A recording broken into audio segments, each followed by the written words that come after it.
आज हम लोग पढ़ेंगे प्रकाश का परावर्तन, रिफ्लेक्शन ऑफ लाइट। ये प्रकाश का परावर्तन होता क्या है, तो आज हम लोग जानेंगे।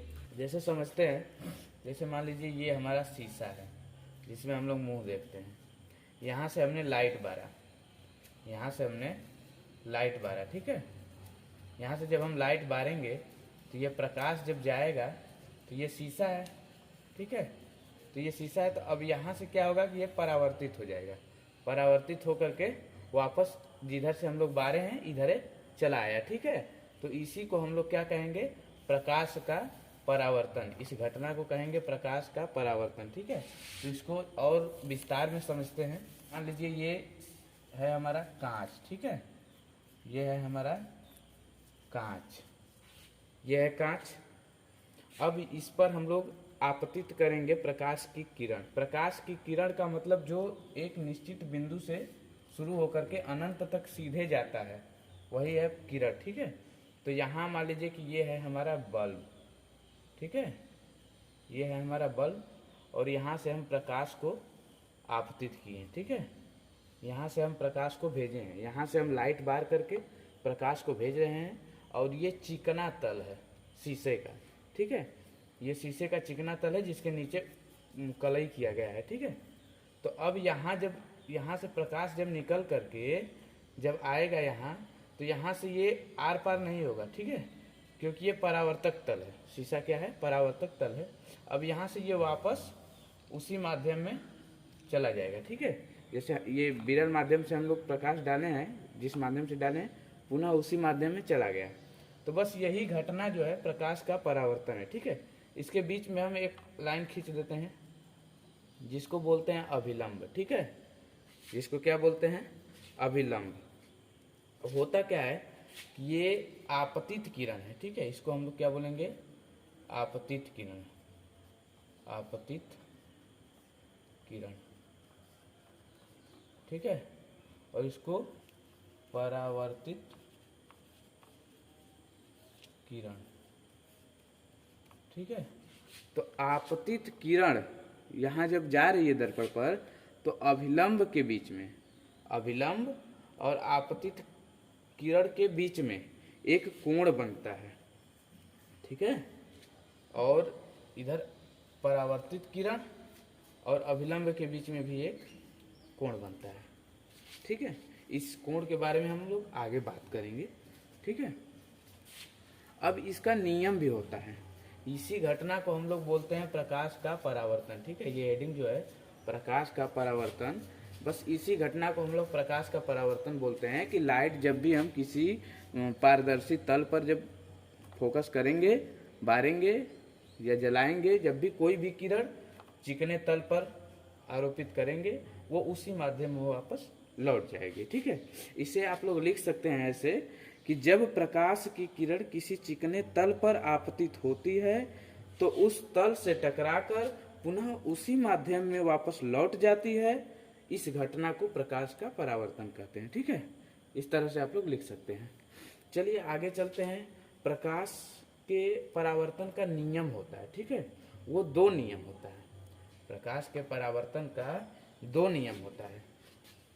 नियम, नियम, ठीक है। परावर्तन का नियम है, इसे आप लोग लिख सकते हैं परावर्तन का नियम। तो वो नियम क्या होता है, नियम देखिए दो होता है। पहला क्या होता है और दूसरा क्या होता है, इसके बारे में हम लोग जानेंगे। तो पहला नियम क्या होता है, ये बोलता है कि आपतित किरण, परावर्तित किरण और आपतन बिंदु पर अभिलंब जो होता है, तीनों एक ही तल में होता है, ठीक है। तीनों कहाँ होता है, एक ही तल में। मतलब समझिए, ये जो हमारा दर्पण है, ये जो चिकना तल है, इस पर ये आने वाली किरण, ठीक है, आपतित किरण, जिसे हम लोग यहाँ तक पहुँचाए हैं, ये आपतित किरण।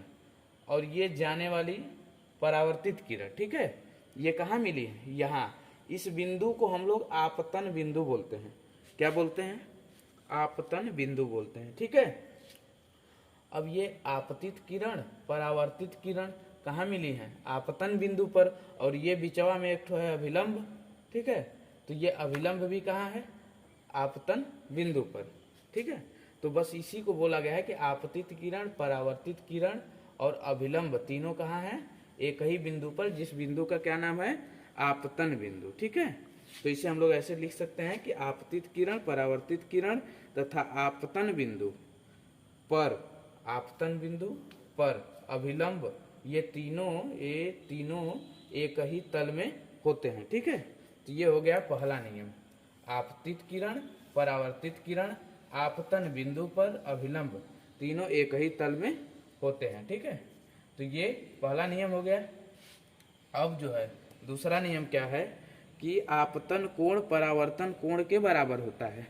ये जो मैंने बताया, ये कोण, ये आपतन कोण है। ठीक है, आपतित किरण से आने वाला अभिलंब और आपतित किरण के बीच का कोण आपतन कोण हो गया, और परावर्तित किरण और अभिलंब के बीच का कोण परावर्तन कोण हो गया। ठीक है, तो आपतन कोण और परावर्तन कोण दोनों हमेशा बराबर रहते हैं। ठीक है, अगर जैसे ऐसे है, अगर हम लाइट यहाँ से बाहर रहे हैं तो ये यहाँ जाएगा। ठीक है, और यहाँ जब अभिलंब खींचेंगे तो ये कोण और ये कोण, ये दोनों आपस में बराबर रहेंगे। ठीक है, तो बस यही है दूसरा नियम। अब हम लोग देखेंगे प्रकाश का अपवर्तन। ठीक है, प्रकाश का परावर्तन जो था वो रिफ्लेक्शन था। ठीक है, और ये क्या है? रिफ्रैक्शन है। तो सबसे पहले तो इसकी परिभाषा लिख लीजिए कि जब प्रकाश एक पारदर्शी माध्यम से दूसरे पारदर्शी माध्यम में जाता है तो अपने मार्ग से विचलित हो जाता है। इस घटना को प्रकाश का अपवर्तन कहते हैं। ठीक है, इतना पहले लिख लीजिए, उसके बाद आगे बढ़ते हैं। ये पारदर्शी माध्यम होता क्या है, आइए समझते हैं। सबसे पहले ये एक लाइन खींच देते हैं। ठीक है, ये लाइन खींच दिए। अब ये दो माध्यम में बट गया, ऊपर का एक अलग माध्यम कर देते हैं, नीचे का एक अलग माध्यम कर देते हैं। ठीक है, जैसे मान लीजिए ऊपर अगर वायु है, ऊपर अगर वायु है तो इसे बोलेंगे विरल माध्यम, विरल माध्यम। ठीक है, ये हो गया सघन माध्यम। विरल माध्यम से समझिए, विरल माध्यम मतलब जिस माध्यम में, जैसे वायु है तो वायु के कण जो है अणु क्या होते हैं? दूर दूर होते हैं, मतलब ये विरल होते हैं, तो इसको विरल माध्यम बोला गया। और जल के अणु थोड़ा पास पास होते हैं वायु के अपेक्षा, तो इसे सघन माध्यम बोला गया। ठीक है, प्रकाश की किरण विरल माध्यम से, ठीक है, किसी भी विरल माध्यम से अगर सघन माध्यम में जाती है तो अपने मार्ग से विचलित हो जाती है। ठीक है, जो है ये एक पारदर्शी माध्यम हो गया। पारदर्शी मतलब माध्यम मतलब जिसमें प्रकाश आसानी से आवागमन कर सके। ठीक है, तो वही होता है पारदर्शी माध्यम। तो ये विरल माध्यम हो गया, तो इसमें भी प्रकाश जा ही सकता है, और सघन माध्यम में भी प्रकाश जा सकता है। तो विरल माध्यम से जब सघन माध्यम में प्रकाश जाएगा तो अपने मार्ग से विचलित हो जाएगा, यही हम लोग को पढ़ना है। ठीक है, तो देखिए इसमें प्रोसेस क्या होता है। मान लीजिए पहले हम एक लाइन खींच देते हैं इसी, और इसका नाम देंगे हम अभिलंब। ठीक है, क्या नाम देंगे? अभिलंब। क्या है? अभिलंब। ठीक है, अब देखिए समझिए, इस पर हम लोग कोई भी किरण आपतित करेंगे। किरण आपतित करेंगे मतलब प्रकाश डालेंगे ऐसे। ठीक है, जब प्रकाश डालेंगे हम तो देख प्रकाश डालें। ठीक है, यहाँ से हम क्या किए हैं? प्रकाश डालें। प्रकाश जब डाल रहे हैं तो इसको हम लोग आपतित किरण बोलेंगे। क्या बोलेंगे? आपतित किरण। इस किरण को क्या बोलेंगे? आपतित किरण। ठीक है, अब इसके बाद जब यहाँ से अपने मार्ग से विचलित हो जाएगी। कैसे विचलित होगी? तो यही ध्यान दीजिए कि जब विरल माध्यम से सघन माध्यम में कोई भी प्रकाश की किरण आएगी, विरल माध्यम से चल करके अगर सघन माध्यम में आ रही है तो वो अपने मार्ग से विचलित होगी। किस प्रकार से विचलित होगी? तो जब विरल माध्यम से सघन माध्यम में आएगी तो अपने अभिलंब की तरफ झुक जाएगी। ये नियम है। क्या हुआ? अपने अभिलंब की तरफ झुक गई। यहाँ से अगर लाइन ये जाती है, अगर रेखा, तो इधर जाती है ना, लेकिन ये यहाँ नहीं जाएगी, ये यहाँ जाएगी। ठीक है, ये अभिलंब और आपतित किरण के बीच एक कोण बनता है जिसे हम लोग आई नाम देते हैं। ठीक है, इसके बारे में भी चर्चा करेंगे। ये जो दूसरी किरण जो विचलित होकर के आई है सघन माध्यम में, इसका नाम हम लोग देंगे अपवर्तित किरण। ठीक है, ठीक है, अब हम लोग समझेंगे कि ये आपतित किरण और अभिलंब के बीच बना हुआ ये कोण, इसको हम लोग आपतन कोण कहते हैं। क्या कहते हैं इसको? आपतन कोण। ठीक है, अभी बहुत कुछ समझना है। और नीचे देखते हैं सघन माध्यम में, तो अपवर्तित किरण और अभिलंब के बीच बने कोण आर से डिनोट करते हैं और इसे हम लोग अपवर्तन कोण कहेंगे। इसके बारे में कुछ हम जान लेते हैं। पहले सुनिए, लिख लीजिए कि जब प्रकाश विरल माध्यम से सघन माध्यम में जाता है, मतलब विरल माध्यम से जब सघन माध्यम में जाता है, हमने अभी अभी बताया कि जब विरल माध्यम से सघन माध्यम में जाता है तो अभिलंब की तरफ झुक जाता है। जब विरल माध्यम से सघन माध्यम में आया तो जाना चाहिए इधर, लेकिन अभिलंब की तरफ झुक जाता है। ठीक है, तो इस घटना को प्रकाश का अपवर्तन कहते हैं। ठीक है, प्रकाश का अभिलंब की तरफ झुक जाना ही ये क्या है? अपवर्तन है। ठीक है, प्रकाश का अपवर्तन है। दूसरी बात ध्यान देंगे कि जब प्रकाश सघन माध्यम से विरल माध्यम में जाता है, तो जब प्रकाश सघन माध्यम से, जैसे विरल माध्यम से अगर आया, ये किरण विरल माध्यम से आई तो अभिलंब की तरफ झुक गई, लेकिन यही किरण जब हम सघन माध्यम से, मतलब सघन माध्यम से जब हम अगर अभिलंब की तरफ विरल माध्यम में डालते हैं, सघन माध्यम से यहाँ से टार्च यहाँ से जलाएं, अगर टार्च यहाँ से जलाते तो क्या होता? अभिलंब से दूर भागता। क्या होता? अभिलंब से दूर भागता। ठीक है, जब प्रकाश विरल माध्यम से सघन माध्यम में आता है तो अभिलंब की तरफ झुक जाता है, और वही प्रकाश की किरण जब सघन माध्यम से विरल माध्यम में डालते हैं तो वो अभिलंब से दूर भागता है। ठीक है, ये दो नियम है, जरा ध्यान से इसको याद कर लीजिएगा। ठीक है, आगे हम लोग चलते हैं। नियम होता है अपवर्तन का भी दो नियम होता है। वो नियम क्या होता है? वो नियम हम बता चुके हैं आप लोगों को। देखिए, ये आई है, ये आर है, बस इसी के बीच नियम बनेगा। ठीक है, तो आइए उस नियम को भी जरा समझ लेते हैं, इधर समझ लेते हैं। ये दो नियम होता है इसका भी। ठीक है, कौन कौन से दो नियम होते हैं? तो पहला नियम लिख लीजिए, पहला नियम आप लिख लीजिए। हम बोल रहे हैं आपतित किरण, अपवर्तित किरण तथा आपतन बिंदु पर अभिलंब तीनों एक ही तल में होते हैं। आपतित किरण, अपवर्तित किरण, आपतन बिंदु पर अभिलंब तीनों कहाँ होते हैं? ये अभिलंब तीनों एक ही तल में होते हैं। ठीक है, ये पहला नियम हो गया। किरण, ठीक है, आपतित किरण, अपवर्तित किरण और ये अभिलंब, ये तीनों आपतन बिंदु पर एक ही तल में होते हैं। ठीक है, अब दूसरा नियम क्या है? दूसरा नियम ये है कि दूसरा नियम, इसे स्नेल का नियम से जाना जाता है। स्नेल के नियम से जाना जाता है इसको। ठीक है, स्नेल का नियम नाम दिया गया है।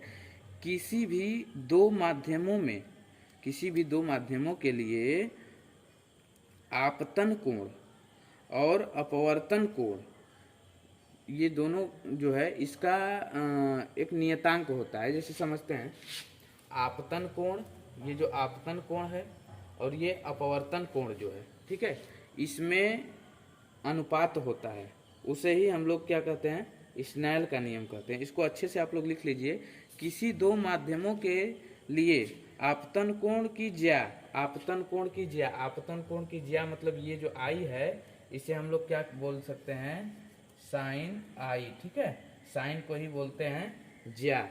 तो आपतन कोण की ज्या, ठीक है। उसके बाद अपवर्तन कोण आर, क्या है? अपवर्तन कोण आर। अपवर्तन कोण आर मतलब कि अपवर्तन कोण की ज्या, ज्या मतलब साइन, अपवर्तन कोण की ज्या, साइन आई बटा के साइन आर। ठीक है, आपतन कोण की ज्या, अपवर्तन कोण की ज्या। ठीक है, इसका अनुपात एक नियतांक होता है। ध्यान से समझिएगा, इसका अनुपात क्या होता है? एक नियतांक होता है। अनुपात है आपतन कोण और अपवर्तन कोण का। ठीक है ना, इसे ही हम लोग स्नेल का नियम कहते हैं, नियतांक।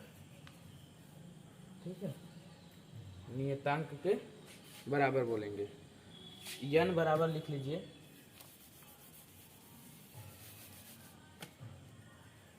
यन बराबर, यन जो है ये है आपका अपवर्तनांक। यन बराबर होता है sine i by sine r, sine i by sine r. तो आशा करते हैं कि आप लोगों को समझ में आया होगा। जो भी प्रॉब्लम हो कमेंट में बताइएगा, और मिलते हैं फिर अगले वीडियो में। आज के लिए धन्यवाद जो आप लोगों ने इतना समय दिया। जय श्री राम। चलते हैं फिर।